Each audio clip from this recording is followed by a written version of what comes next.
Welcome to the Dropout Drop-In, the weekly Dropout podcast recapping what is happening on Dropout.tv and ultimately campaigning for Dropout to get an Emmy in what might be our easiest, most convincing episode ever, because it's Sam Says week, and we're going to break down everything that happened on last week's episode of Game Changer. I'm joined, as always, by Jordon Brown, who had another very normal week in the life of being the unofficial Dropout reporter. Yeah, it feels pretty official this week, as I am officially in the newsletter this week, because I will be moderating the PAX East Actually panel. I've got the information in the Condor Theater, whatever that is, 4:30 Eastern on Saturday, this coming one, March 23rd. I know Saturday badges are sold out already, so sorry, but I think you can still buy a 4-day badge if you really want to see. Also, Iffy and BDG will be there, which is obviously much more exciting. But moderated by me, in parentheses. Are you going to make everyone give a little clap? Is that going to be part of the panel? Make the whole... Yeah, I love it. I mean, so it is now, certainly. For you. Every episode we get closer and closer to dropping the unofficial title. So again, you and Vic decide, because you said previously that it would be up to Vic to determine when you cross that threshold. So it's their call to make, and we will simply update your title on the show as it happens. That's crazy, though. Are you so excited to take on an official Dropout kind of host moderator role? Yeah, I'm super excited. I have absolutely no details to share with you, not because I have to keep secrets, but because I don't think we've planned anything yet. So, who knows what's going to happen? But I'm ready with any possible needs of moderation that might have to be covered. If you've been watching all of these, this was the thing last week that I was like, there's one more thing that I have to add to a Dropout Con resume why you should choose me. It's the moderating of the panel. It just hadn't been announced yet. I do feel like there's Easter eggs in every episode that have been leading to this moment specifically, because there's been a couple of times where we've alluded, you've talked to Iffy. Oh, yeah, they're going to PAX East. Definitely Iffy and BDG will be at PAX East, and definitely no reason for anyone else to go, just them. So now I have to rewatch all our episodes and piece together all of the pieces that you have and have not dropped. But very excited for you to go represent the whole Dropout community. First, you're going to be moderating PAX East, then you're going to come for Sam's job. I love it. Yeah, that's it. That's the natural pipeline here. Marissa, a big week for you as the Game Changer reporter, expert extraordinaire, as our designated Game Changer watch. How are you doing after this incredible episode of Sam Says? I'm good. I'm great. I am a little bit worried that I don't remember all of it because so much happened. I wish I had a chance for another refresher. Thankfully, we got the behind the scenes today. But it was just so jam-packed that I'm a little bit worried that we're going to talk about something and we'll be like, oh, yeah, that was part of it, too.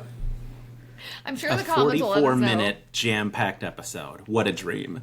Yeah, for real. We're in prime time television slotting. Yeah, that good old 44 to 45-minute episode. Oh, man, we're coming for that hour-long special slot.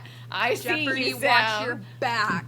Watch your fucking back, Jeopardy. We are coming for prime time hour programming. I'm into it. Yes, an incredible week for Game Changer, and we're going to talk all about the Sam Says episode, but I must admit that I was wrong last week. At the end of last week's episode, I thought we were at the end of the Dropout auction that's happening, but alas, we do have one more week. Jordon was very right, and the auction is once again live as we're recording, which is very fun. Calvax is currently sitting at 14.2069. Which, Jordon, we gotta, commend you as the ultimate trendsetter of this auction. You really set the tone that everyone's been following. I don't think I was the first person to do it, but boy, after I did it, did people really lean hard into it. Because most of the bids, I have the auction site up now, end in a 69. As they should. If you're about to bid and you don't type 0.69 afterwards, I don't know what you're doing. You're missing all the fun of the auction, I think. Gem Peppercorn is at 420.69. Storm Elemental Cheerleader is at 91.69. Dane Blade at 70.69. Oh yeah, Fig finally got a 69 at the end of her bid. I'm thrilled. This is great. This is great developments, and there's going to be more dropping throughout the course of us recording as per usual. So we'll keep an eye on it as we go here. Next set is set to drop in about 10 minutes or so. Jordon, we made some predictions off the top of this pod about what minis were going to go big.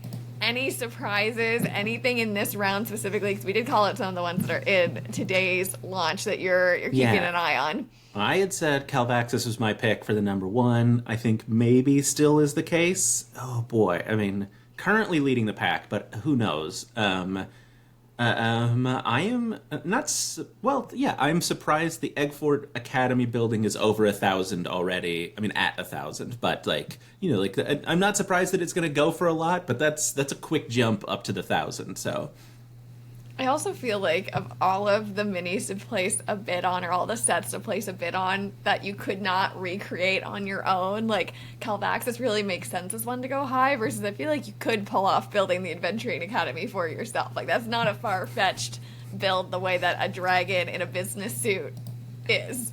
But maybe that's just my level of craftsmanship. I can get a cardboard box and drum up a really bad Adventuring Academy. I'll sell it for $10,000 to match Jordan's price of shipping out of the U.S.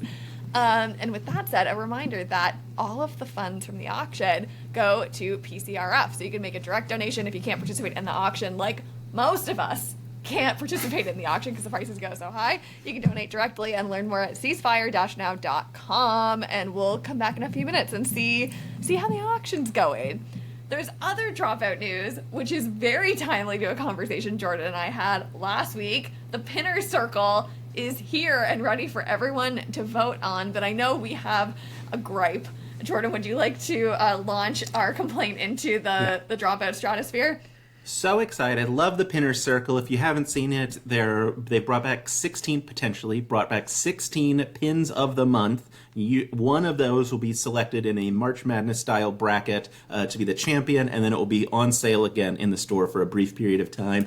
But none of those 16 are brighter than the sun, swifter than the wind, and how dare they? How dare they? Oh, we hate to see it. I'll give you a thumbs down with my sprained thumb that can't really give you a full thumbs down. Boo, we hate to see it.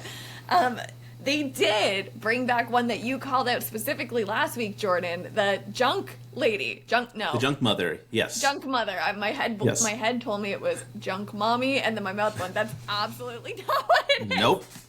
But you know what, maybe now I will call it junk mommy is back. Which you did say that you would want to see again. Yeah, that one's in there. We got an Ida in there. Toxic Masculinity is dead. I Dance Now feels like the early favorite. Just for folks, it is my favorite pin that I own. People are really excited. I'm very confident the winner is going to be one that I already own, and I'm going to be bitter about that, and bitter about that I can't get my Burrow's End pin that I want. I will say that the Aquafaf pins are looking pretty hot. People are really excited to see those come back up. I feel like we've entered another wave of love for that show, at least in like the Twitterverse. I've seen a lot since Kate May's Valentine's Day art dropped around it. So who knows what kind of direction we'll go in this year. I'm always a fan of like the quote-based ones that are if you know kind of quotes, but still funny for folks who don't necessarily know the content. So I'm leaning hard into the meme of it all with my picks. Marissa, are you placing any votes, or are you simply watching from afar? I am simply watching and waiting to see what way the wind blows, because, frankly, I don't understand what half of them means. And that is why we segment on this show, right? We really lean in hard to our niche here. So let's just go right in to Sam Says, which came back last week on Game Changer. I feel like we've done a lot of good setup for what happened last week with our conversations around Dropout's positioning for Game Changer, its PR campaign heading into 2024, and kind of positioning Game Changer as this golden goose of programming. We've talked about what makes the show so great. We've talked about what makes Sam so unique to host the show, and it all came together in this glorious episode that's got the callbacks and the innovation. And Vic, for those of us that are partial to just talking about Vic, which multiple of us are, it's not just Jordon, it gave us really like everything we could ask for. Before we jump into what happened, let's continue to set the tone. What were the stakes going into this episode? Did anyone want to talk specifically about the Sam Says episodes that we've seen in the past and kind of the bar that was set from the previous Sam Says journey? Yes, I after this last week's episode, I went back and watched both of the first 2 episodes, and you know, no Game Changer episode is really that tame, but the first Sam Says was frankly quite tame in comparison to where we have landed now. And you know, if you follow the trend of every season, every episode, every game has to be bigger and better than the last, it was inevitable that we were going to be dropping mannequins from the ceiling at this point. Like, of course there's a party bus, obviously. I mean, really, like, hitting the, I mean, as Sam said in the behind the scenes, hitting that bar of Sam Says go and Allie flying to New York City is a hard bar to clear. Yeah. I think they did it. I think it is a remarkable episode of television. But yeah, a high bar was set with that last Sam Says. The follow-up behind the scenes of that episode, which is really like, I think I've said it before, its own mini doc of like these friends coming together and driving Allie to the airport, and you just get that real beautiful storytelling of the cast supporting each other. Like, we left Sam Says on such a wholesome note, so for me to come back to it with this whiplash of existential crises moderated by the madman Sam, it really gave us a whole different tone and energy for what is possible on that stage and with that set of instruction, versus last time it kind of did feel like this cast trust building moment. It went full opposite direction this time. And Vic was being a little devious, trying to pit folks against each other. Jacob wanted a united front, and they said no. Yeah, I as you all know, I've got a bi-weekly podcast with Vic. We talked about it this week, and I said, you know, like, are you a competitive person? And he said that not only they are, but also, especially with Game Changer, caring about it is way funnier than not. And so, like, really leaning into the competitiveness is the funnier for the bit, and they're also competitive. So yeah, it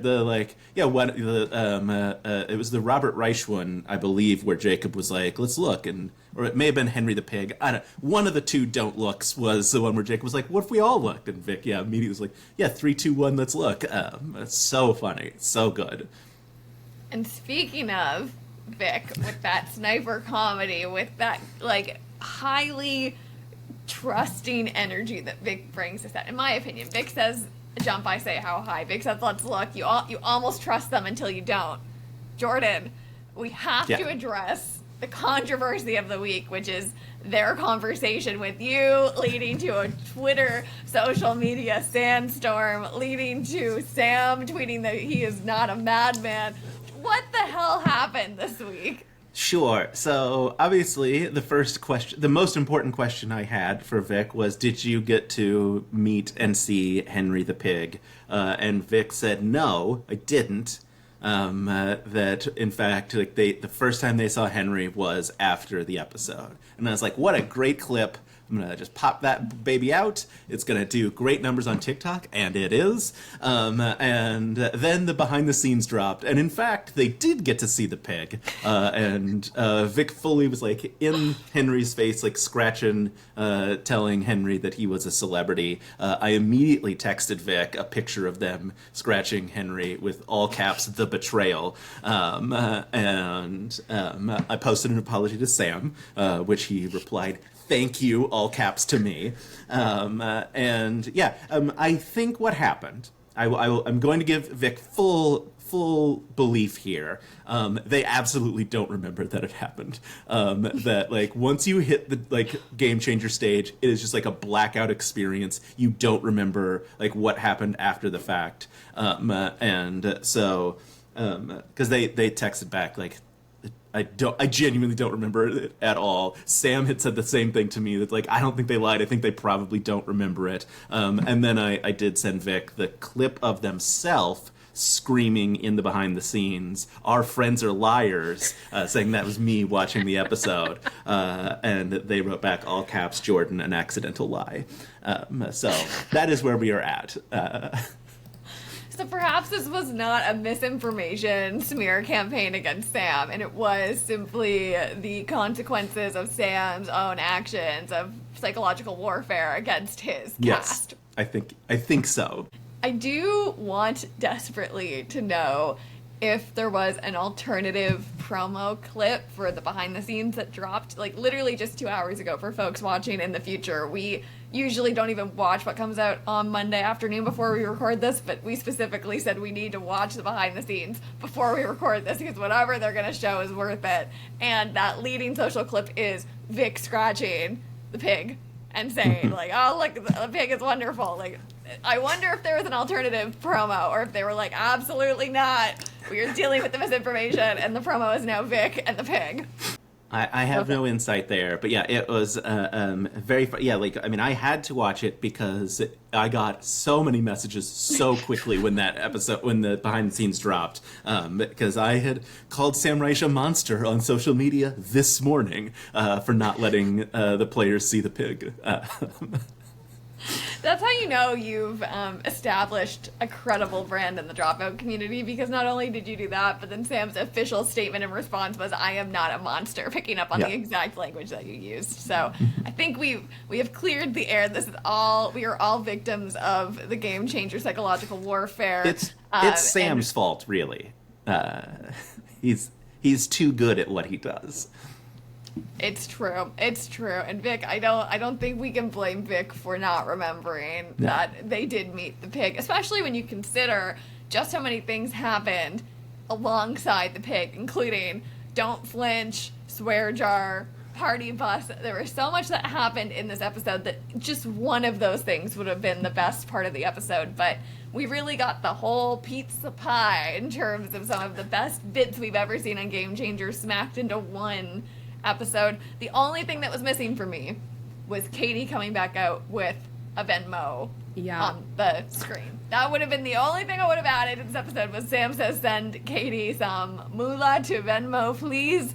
Otherwise, I think we really got the full deck of cards laid out for us of what Game Changer is capable of putting their players through. I'd love to hear from each of you what gag or what Sam says element of the episode is standing out in your mind as like the next level. This is the one, other than the pig, because the pig is now controversial. Pig is now off the table. What really stands out in your mind as something that was truly innovative to see from the gags this time around? Well, damn it. Henry was going to be my answer.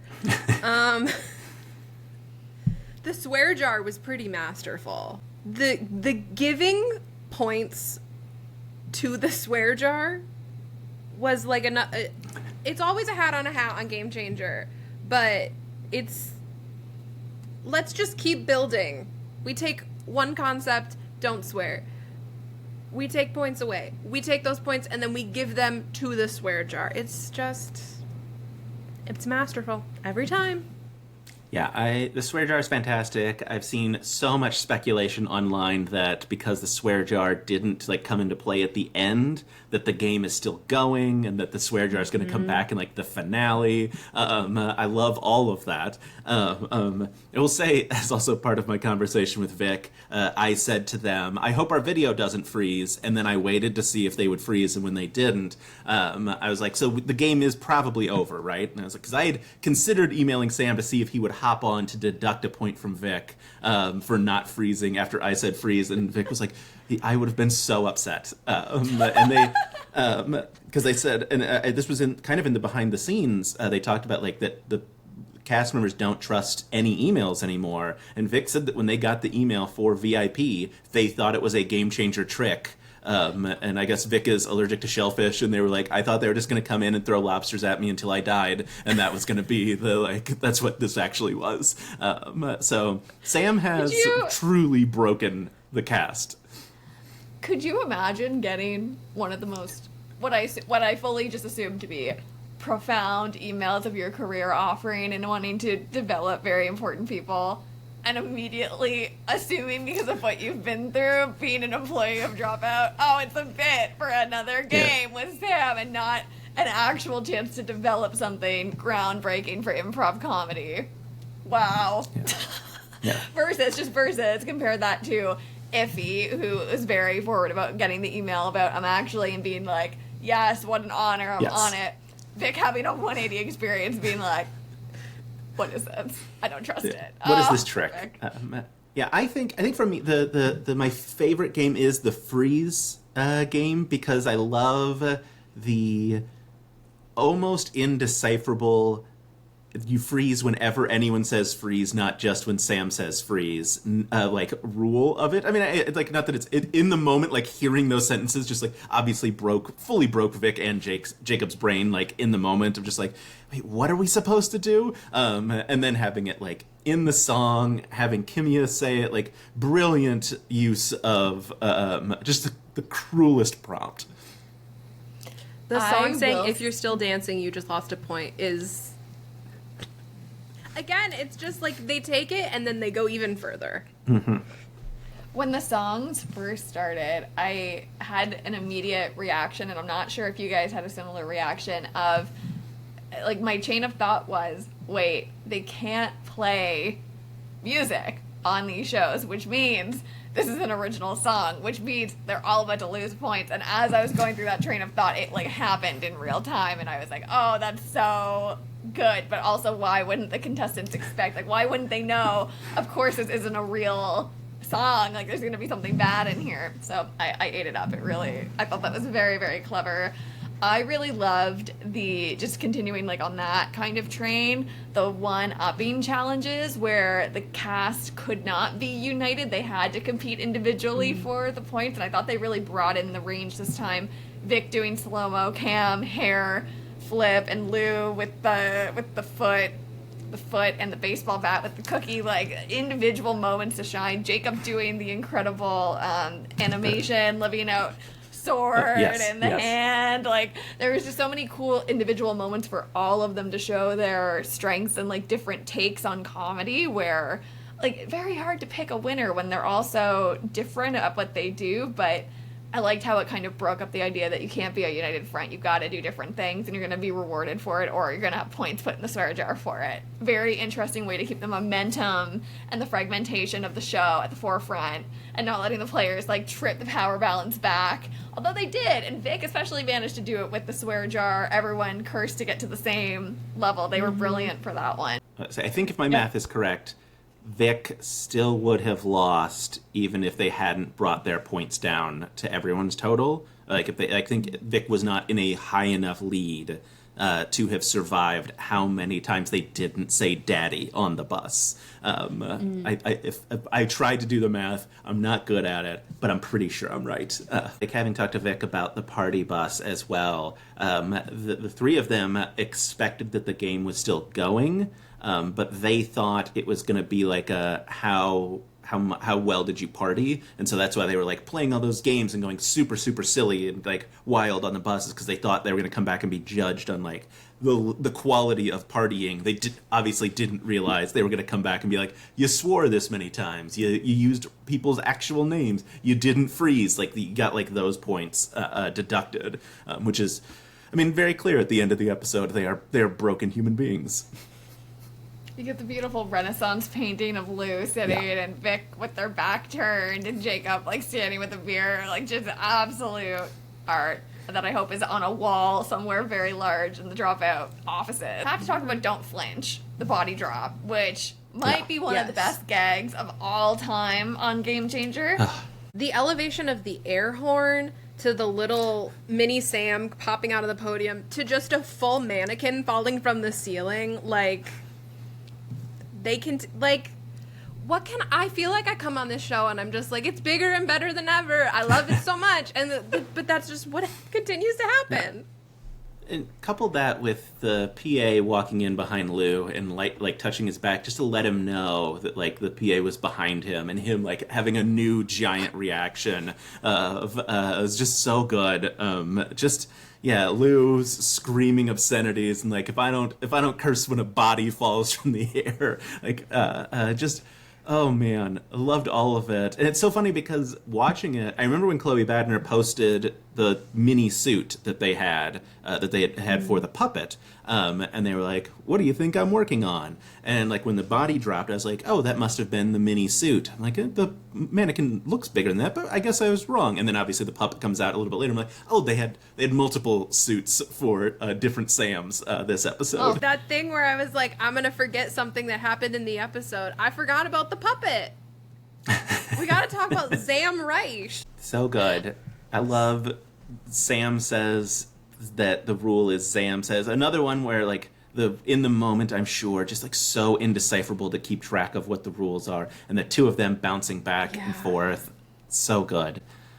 Yep. We need to get Also, Sam to Sesame Street immediately. Like immediately, I want like a Sesame Street Game Changer crossover.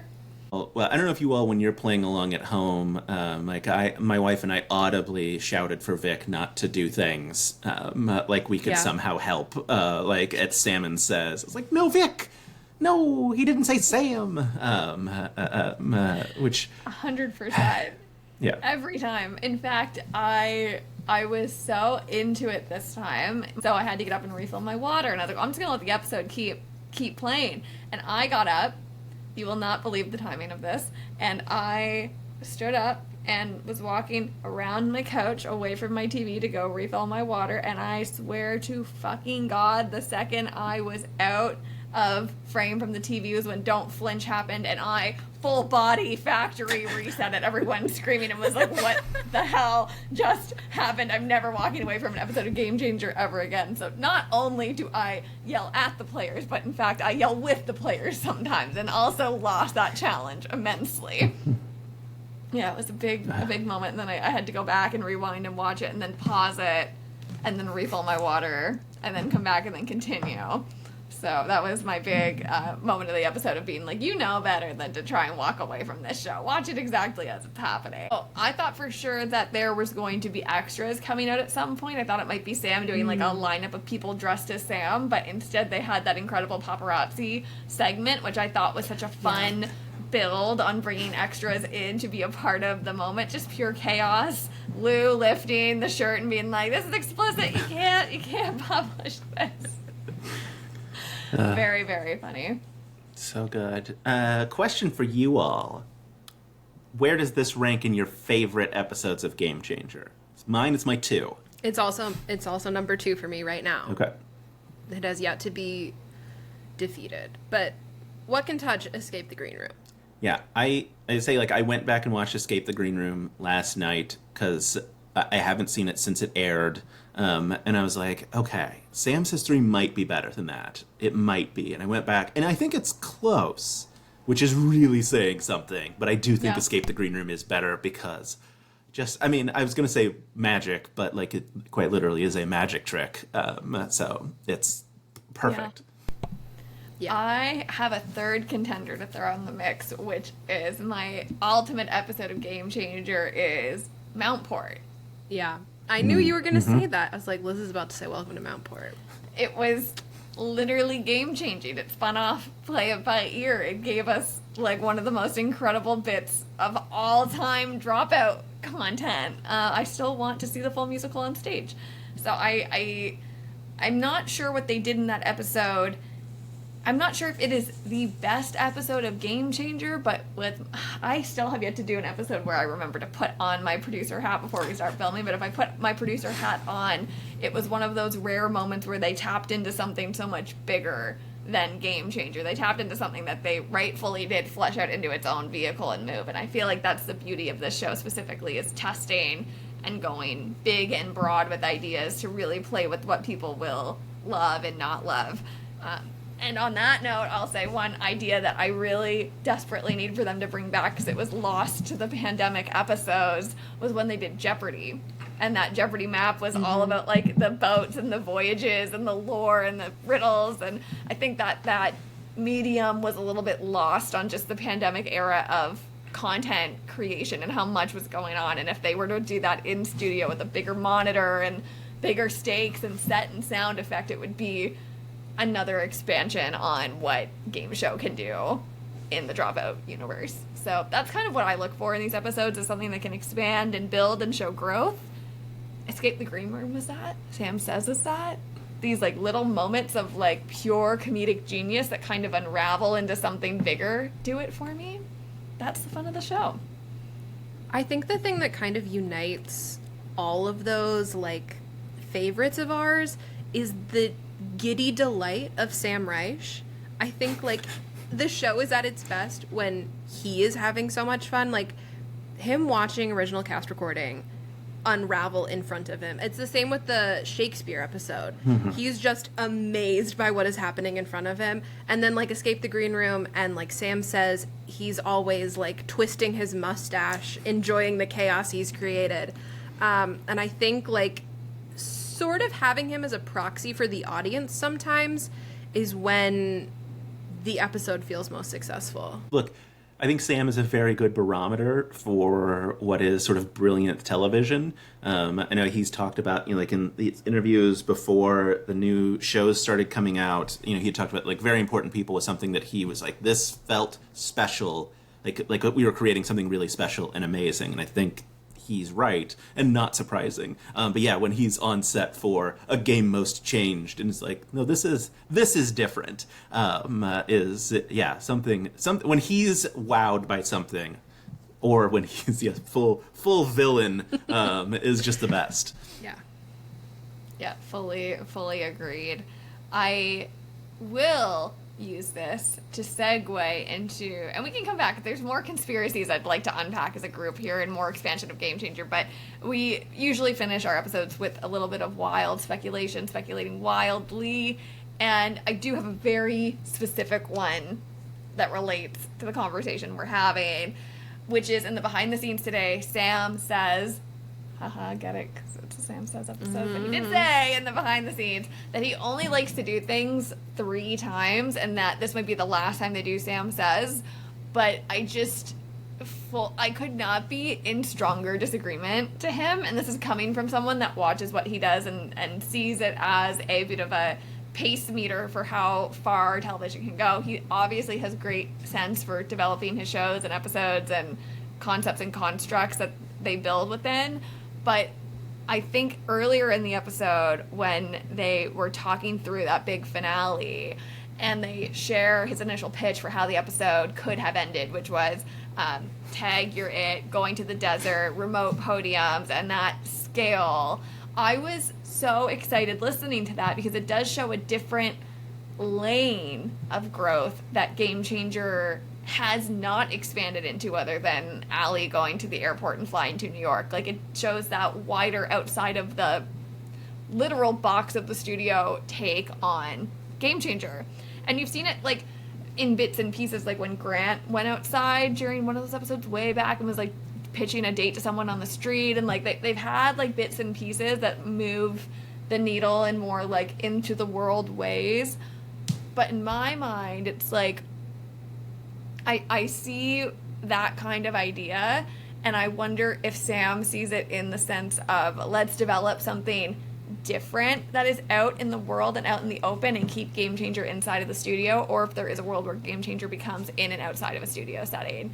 And that, to me, is something that you continue to flesh out with a game samer, like Sam Says. You don't just cold plunge your audience into an expansion into the world with no set, with no motifs, with no brand elements like what we get from all of these inside the studio shows, like Make Some Noise, like Play It By Ear, where you get that familiarity of coming home to the Dropout, to the Dome, like to the Dome from Dimension 20. That's what I'm trying to say. Like, these home settings that matter so much to the brand of these shows.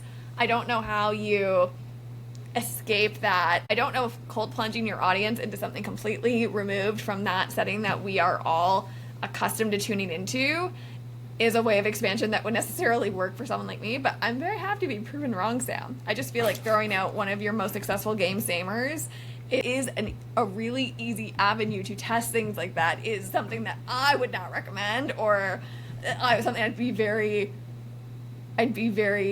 precautionary about. So I'll be interested to see if they actually do retire or put Sam Says to the side for the immediate future and expansion of Game Changer, or if they might use it as a mechanism to continue turning the dial with sprained thumbs. I shouldn't have made that motion. Ow. turn the dial with your hand that is working towards those elements of pushing the audience out of the comfort zone and into other domains of what TV can be. That's just my take, though. I would like to say, after I went back and watched Sam Says and Sam Says 2, I watched the behind the scenes for Sam Says 2 because I thought that the extended ending was in the behind the scenes, but it was actually in the cut for time at the end of the season, which I also then went and watched. But in the behind the scenes for Sam Says 2, Sam says he loves Sam Says so much he thinks he's going to do it every season. And now he's like, we're done. So I just want to know what changed in the last year, Sam. What happened? I mean, he probably knows the cast watches and wants to trick him into thinking that Sam Says is not coming back. Yeah. Which I will say segues great into my wild speculation, and that is that Sam Dalton is currently running the game, not Sam Reich. Because Twitter I don't know if you things like yes, this. if you've seen like he looks at his hands like he doesn't understand his body at the beginning of every episode. And when I went back and like rewatched Escape the Green Room, there is that moment at the end where like it like does like a weird static burst and like Sam Dalton is at the podium instead of Sam Reich. I think there is a narrative thread that has continued, and that the mindfuck season that Sam Reich is calling this is not the players, but himself. And that's why on the poster he's divided up into a bunch of pieces and things. It's actually his brain, and that's like the mirror hall and everything. It's all about Sam Dalton and Sam Reich. I'm so excited that we got to talk about that because I saw a single tweet thread and I was like, does this have legs? Is this credible? I would love it if it did. Yeah. Okay, so following that train of thought, what would be the other elements that could be brought into this season of Game Changer, or maybe that we know is still to come in this season of Game Changer that would prove that storyline to be true? Anything top of mind? So, I mean, assuming Sam didn't lie to me, there isn't a new Escape the Green Room this season. So we know we aren't, we assume we aren't getting that, which I think would be the most natural, like, you pit Brennan and maybe Siobhan and Lou again, although probably different people because it would be more fun, but God, it'd be hard to be more fun than them. But yeah, like pit them against Sam Dalton once again. But it feels like, I mean, trying to think of the episodes we've seen in the trailer, and there's nothing that jumps out to me to be like, this would be the Sam Dalton reveal. But I mean, I don't know. It seems like at some point we're gonna end up in like a labyrinth. Like we're gonna end up in like a maze of hedges. I mean, that like Hall of Mirrors kind of vibe seems like something we're gonna get stuck in. Yeah, I'm really curious if that is just for the trailer or if that it will be incorporated into an episode. Because obviously we haven't seen anyone other than Sam in the mirrors, in like any of the behind the scenes stuff. So it feels like it was just to like spice up the trailer, but I would love it if like you locked Brennan in a mirror maze. He would hate it, and that would be very fun. I imagine that if they're going with this storyline and proving it to be true, there's a thread that we haven't caught yet across the episode, like either the closing lines of every episode or like the hands thing has been caught. Like I feel like there's an additional element at play that we have not maybe fully tapped into, that as you build through the next few episodes they start getting like maybe bigger and bigger and bigger. But I'm not quite sure what those are. Like maybe he'll start like assuming this is what's happening and we're leading some kind of big finale where like Sam is replaced again, or we like it's like help Sam escape the green room, like go save Sam and or something. Like I feel like there's gonna be a moment where Sam breaks or like the glitch gets like disturbingly large and distracting from whatever game is at play, like an episode falls apart or something. So I'll be interested to see if there's a pattern of like, this is like me wanting to go back and rewatch every episode now. Is there like a pattern of behavior that's not the hands? Is there something else at play that can be tracked that's getting bigger over every episode? Not sure. And if none of this ends up being true, we all sound Like, we are, under the Night York spell or he's something. doing the hand thing for sure, and it's weird, and he didn't do it in old seasons. It has to be intentional. Twitter also would says also be that a his funny- tie has a different knot. I don't know that, so maybe. Okay, Marissa, you're on checking that one. I'm also just putting it together that Sam not being the host and his catchphrase being "I've been here the whole time" is wild to me. If this is like an alter ego who has been here the whole time and not Sam, and he's been lying to us off the top of every episode, like, no, I haven't been here the whole time. I am stuck in the vulture dimension. Like that. Woo! Woo! We got a mindfuck coming. Folks.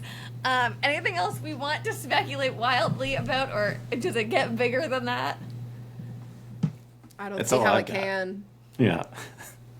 I think that's where we leave this conversation and we see what's coming next. I know we've got more VIP on the way as we, thank God, continue to move through the season. That is not over yet, because I know a few episodes back we were talking about how grateful we are that VIP has such a long first season stretch. It just gets better and better. Jordan, what's coming up with VIP? Anything you want to flag or anything you're excited about?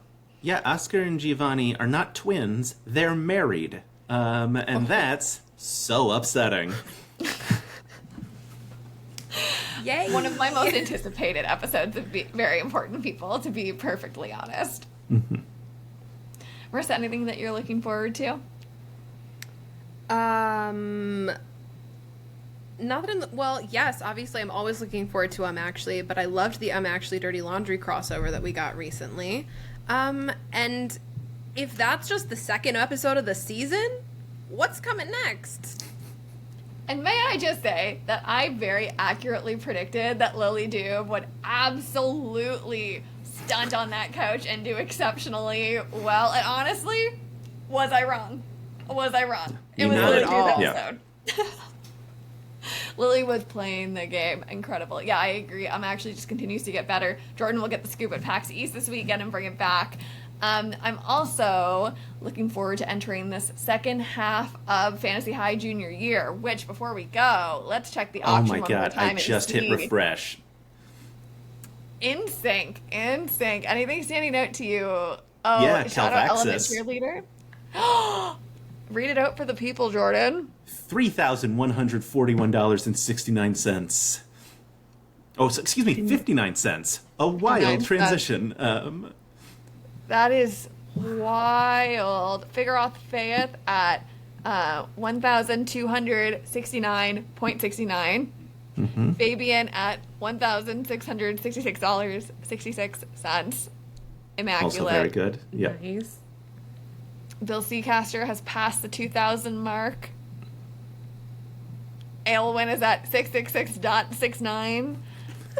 Biz Glitterdew at 69.69. There's a couple that don't have a bid on it yet. Jordan, are you gonna hop in there? Well, I guess I could. Were you the bid on Sklanda Guk Gak at I 420.69? wasn't. I was listening to everything that we were doing. You were But I will right be on. 69.69 on Arcade Ambush. There we go. Excellent. That's me. And let's go ahead and grab Video Game Trap as well with a 69 place bid. Yes. Oh, you got there before I did. There we go. Let's refresh and see if it's... There it is, 69.69. We're off to the Okay. races, folks. Okay. Everything is So, as it should be. 2 green bids on the board. Get those screenshots in. We Yep. will be tracking these. I am excited to see how high Calvaxis goes. We will talk about everything auction related as it wraps. I believe we're at oh. 123 total, $123,000 to the PCRF for the first 2 weeks. So we'll find out where we land after this week. We also have to give a shout out to what Jordan alerted me last week to be now my new favorite Twitter account, Where is Calroy? I've been getting a lot of kick out of where Calroy from Crown of Candy has been around the world. And Calroy has also been bidding on Fantasy High minis. Calroy has been at the International Women's Day March. Calroy was stuck in Argentinian customs for 2 months.